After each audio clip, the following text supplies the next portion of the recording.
Reagimet të ndryshme janë regjistruar në Teheran pas njoftimit për një arpushim 2 javor mes Shteteve të Bashkuara, Iranit dhe Izraelit. Qytetarë të mbledhur në rrugë dhe sheshe, duke valvitur flamuj kombëtar, kanë shprehur dyshime dhe pyetje mbi këtë zhvillim të fundit.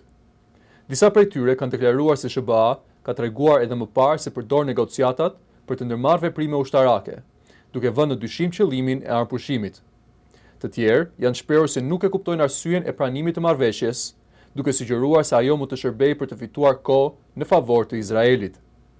Në reagime të tjera, qytetarët kanë theksuar se një vendim i tillë duhet të vijë nga udhëheqja e vendit dhe jo të imponohet.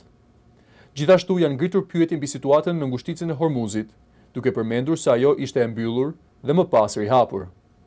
Ndërkohë, autoritetet iraniane e kanë paraqitur marrëveshjen si një fitore, duke pretenduar se kushtet e tyre janë pranuar.